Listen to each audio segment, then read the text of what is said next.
Hey, good everyone, Andrew here, Real 4x4 Adventures, coming to you from Sheringa Beach. The turn off here to Campground A and B is just here, this road here. Campground C, you go up around the coastline and keep going. So at Campground A and B, you've got sites 1 to 10 and unallocated sites, and then for Campground C, apparently it's unallocated sites as well. We had a quick look around at Campground C there. So as you head around the coastline, that beach is definitely more of a surf beach, or at least today it is. This one here seems to be more of a fishing beach. So there is some reception, obviously some kind of booster or something up around Campground C. It's crazy in the distance. I don't know if this will be picked up in the video, but you've got these huge sand dunes, but then as the coastline heads around, it stops. So we're not actually staying here tonight. We thought we'd come by and have a little look for potentially a future trip. But if we have a look, the campground looks very well maintained, well thought out. So Campground A and B here has a toilet as well, which we'll have a quick glance at. So to the right here, you've got campsites 6 and 7. Dare say you'd want to know each other if you're going to be there. Campground 8's a pretty cool one.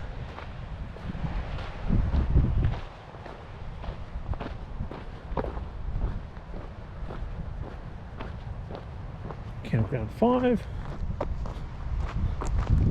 So you could definitely back up a decent size caravan in there. It's not really the sites that you're going to have huge van or camper and then massive big awnings out the side, but you'd still be able to get a bit of space in there. 4, 3, look, it's not overly private at 3, but it's a wider one, so you could definitely have more of a setup, or if you had 2 people or people with swags, whatever it might be. Campsite 2, where there's someone there, so we're not going to go and have too much of a look there. Now, campsite 1 is definitely a smaller one, maybe just for swags, etc. Campsite 9. Got walking beach access over here. Campsite 10 right next to the bathrooms. But you're also right next to the shelter, which obviously has its perks.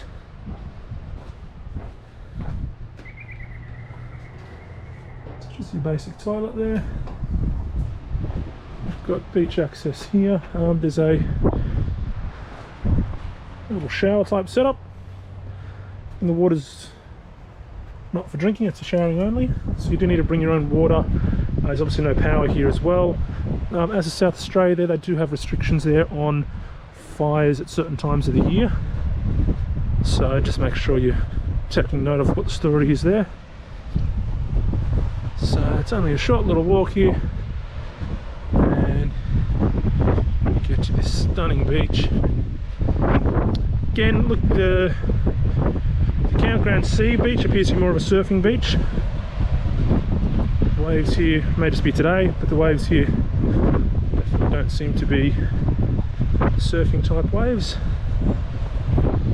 I've taken a wrong turn here, or it's just how it is. This is where the little footprints are.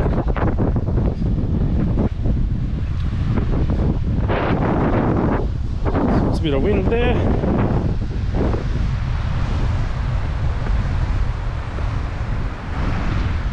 There we go. That's that coastline there where it's sand dunes and then it stops.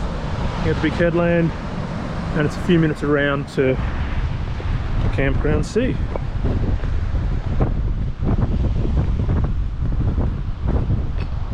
We were concerned when we were looking at camping here about the shelter. Look, in the way the campground's located, it definitely is not as open to the elements as I had thought. So I thought I might do the video here just to give you that perspective there of what it's like. So you've got a bit of a sand dune here that the campsites are then tucked behind. Not to say that you're not going to feel any wind, definitely not suggesting that, but you know, that wind off the ocean sometimes can be pretty full on, so if you worried about that. It is reasonably protected, or at least it feels that way. Without spending more time, I wouldn't be able to tell you for sure. So there, campsite 10, campsite 9. There's another campsite over here, I think.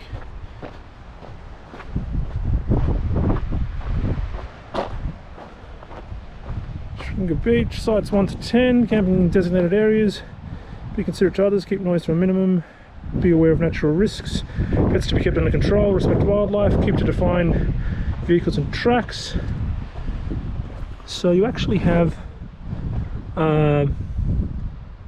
Campground A and B here. So I think B might actually be a bit further around, and we drove around there and had a little look at the campsite C's. If you need to book your campsite, airpeninsula.com/camping. Some guides to fishing, snapper rules, sanctuary zones. There's a shorebird there to be mindful of. I don't know for sure. Look, there's a boat out there at the moment, so I suspect that this might be the beach access.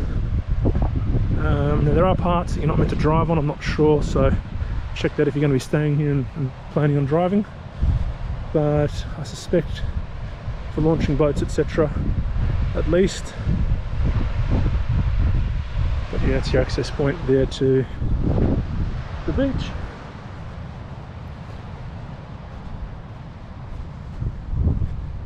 So the road in from this highway there, the sign said about 7 k's.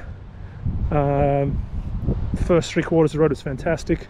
The last couple of k's were a little bit bumpy, a little bit rough, but nothing too crazy. So here's campsite 8. We already looked at this one.